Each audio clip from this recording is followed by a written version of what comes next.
Todo mundo sabe que no es buena idea acercarte al aula número 23 del segundo piso del Colegio San Jorge, en especial después de que las clases se han terminado y todos los alumnos han recogido sus mochilas para irse. Abandonan los pupitres con más entusiasmo del que tienen por sentarse en ellos cada mañana. Y es que levantarte a las 7 de la mañana, sabiendo que matemáticas es la primera asignatura, no es precisamente la mejor excusa para abandonar la cama de buen ánimo. Hoy, por suerte, ha sido el último día de clases antes de las vacaciones de verano y nos esperan 2 deliciosos meses de vagancia. 2 largos meses que llenar con idas al cine, tardes jugando videojuegos con los amigos y desvelos en la noche, sabiendo que no tendrás que pararte temprano al día siguiente. No hay nada mejor que esa sensación cuando eres un niño. Sin embargo, hay algo que debo hacer antes de entregarme por completo a los placeres de julio y agosto. Y se encuentra en la infame aula 23, esa de la que dicen tantas cosas en todos los grados. No se sabe exactamente cuándo ni cómo comenzaron los rumores, pero han estado ahí desde mi primer día de escuela. Hace tiempo que ese salón de clases no es utilizado como tal formalmente, excepto los martes y jueves, en los que casi todos los grados tienen sus clases de música a diferentes horarios. Durante esos días, todo es un constante ir y venir entre flautas dulces e himnos de colegio.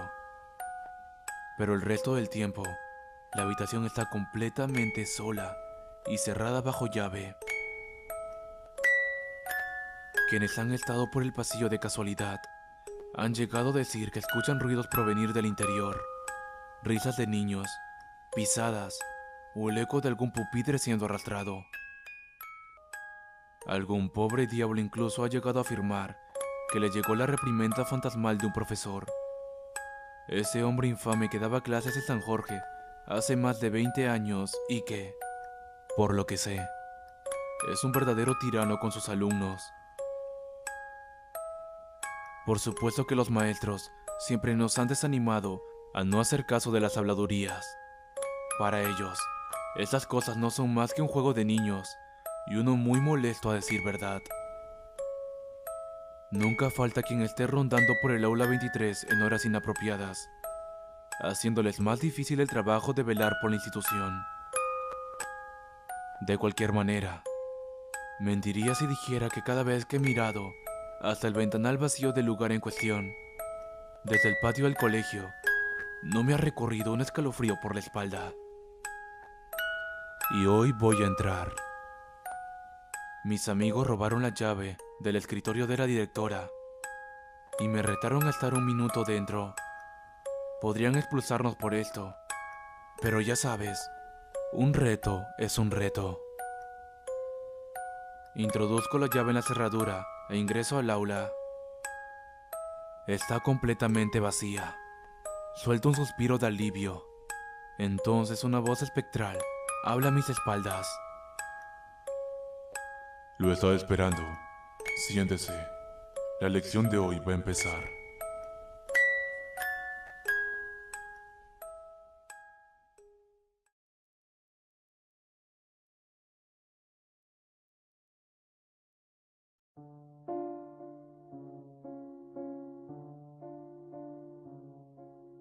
Cuando era un niño, no había nada que comer. Yo era el mayor de 5 hermanos, así que era mi deber asegurarme de dejar que mis hermanos y hermanas comieran antes que yo. La guerra estaba avanzando lentamente desde la costa, y a medida que se estrechaba, nuestra comida se escaseaba. Los animales huían del área, o eran sacrificados y consumidos debido al pánico de las demás familias en nuestra villa. Madre era una mujer sabia y precavida, así que esperamos hacia el otoño para sacrificar nuestras 2 gallinas, cuando la grama y la corteza de los árboles se había vuelto muy difícil de encontrar o incomestibles. Las demás familias sabían que teníamos gallinas, y madre se quedaba despierta toda la noche, cada noche, para cuidarlas.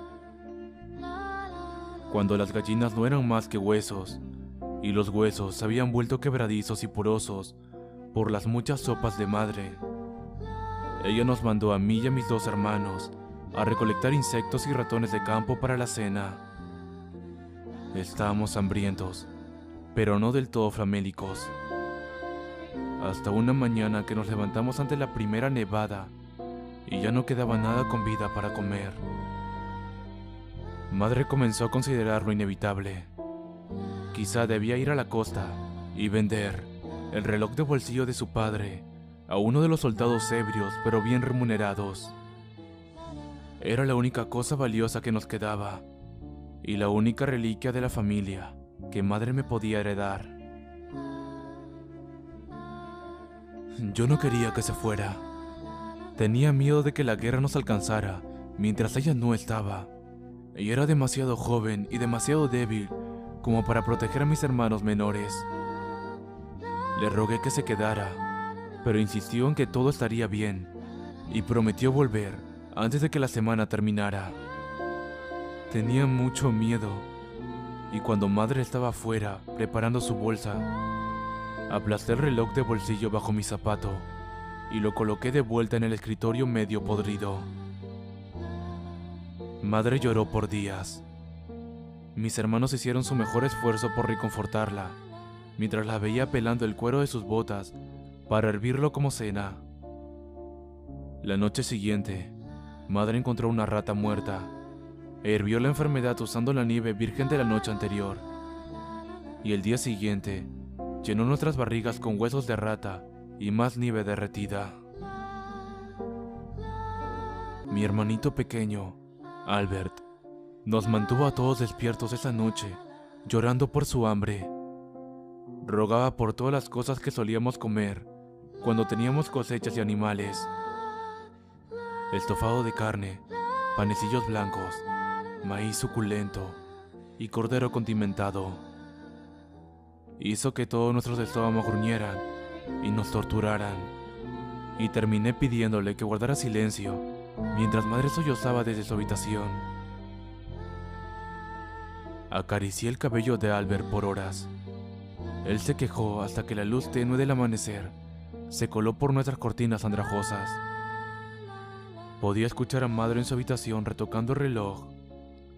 El hambre había desgastado mi miedo a los soldados desde hace mucho, y recé silenciosamente que lograra repararlo. Madre trabajó en el reloj de bolsillo durante todo el día y hasta la noche. Celia había encontrado grillos muertos en las paredes de una pastelería abandonada, y mientras los comíamos, madre emergió de su habitación. La sonrisa en su rostro fue una que casi había olvidado, pues no la había visto desde el día en que nació mi hermana. Nos dijo que había reparado el reloj de nuestro abuelo y que había oído de un campamento de soldados que estaba cerca. 3 días, nos prometió. 3 días, y regresaré con zanahorias, cordero y panes tan grandes que llenarán sus barrigas por todo un año.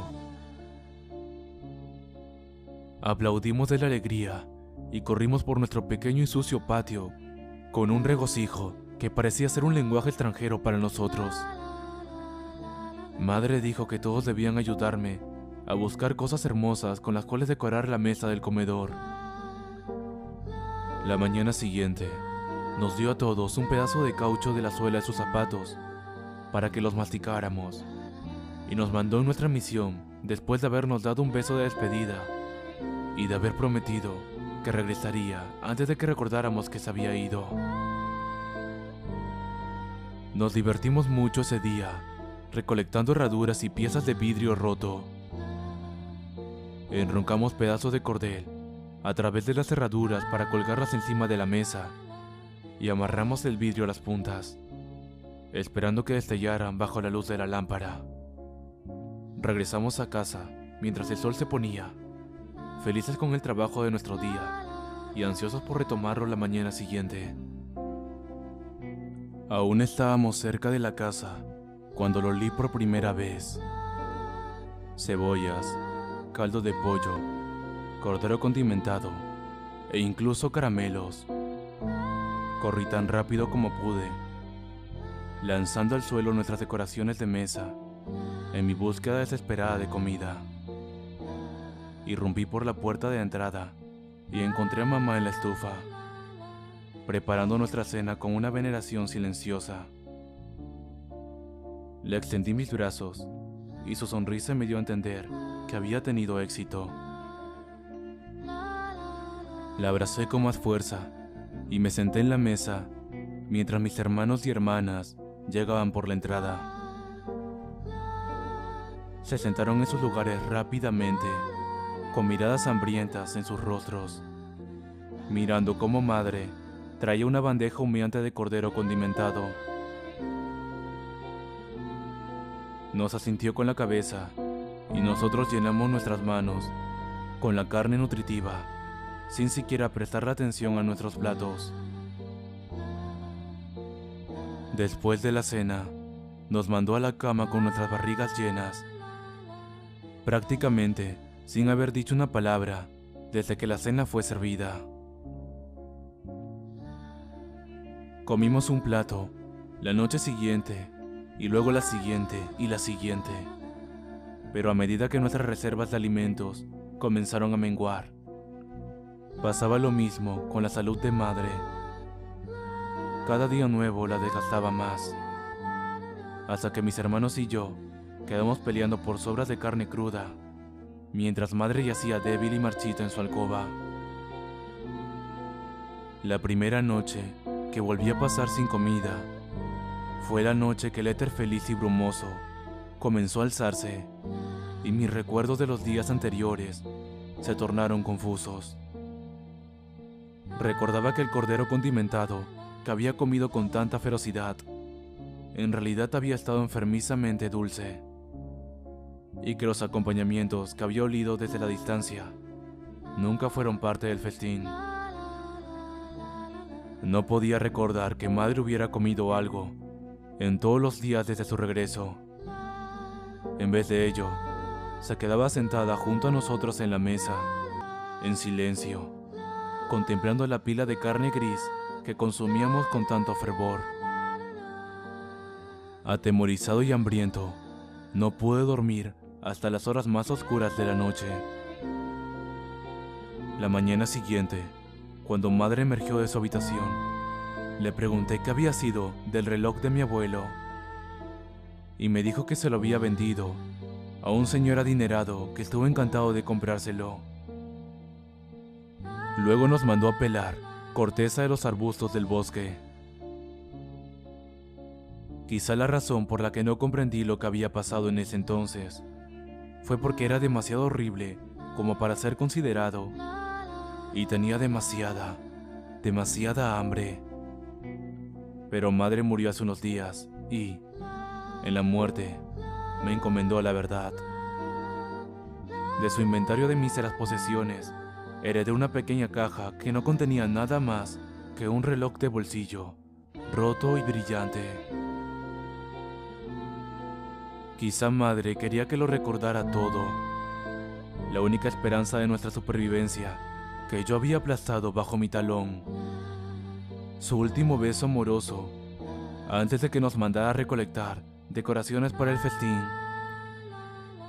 La carne gris excesivamente condimentada y el olor rancio que había comenzado a flotar por debajo de la puerta de su alcoba, volviéndose más punzante con cada día. Madre sacrificó más por su familia de lo que la mayoría se atrevería. Solía lamentarme con que no tendría nada con lo cual recordarla, ninguna reliquia de la familia que pudiera legarle a mis propios hijos. Pero ahora tengo su reloj de bolsillo, algo que no le puedo dar a mis hijos. No porque el vidrio esté roto, no porque los engranajes estén desencajados. No puedo desprenderme del reloj, porque es una maldición que debo soportar. Pues el metal brillante y torcido nunca perdió el olor enfermizo de esa carne dulce y grisácea.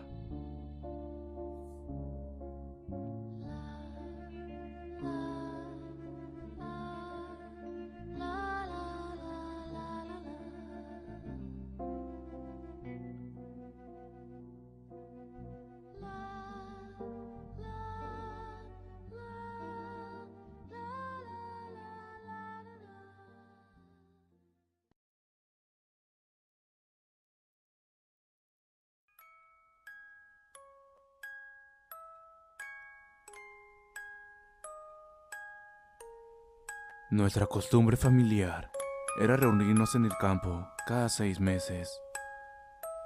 A los niños les encantaba, porque la pasaban muy bien en el lago. Y a nosotros también, porque podíamos relajarnos un poco.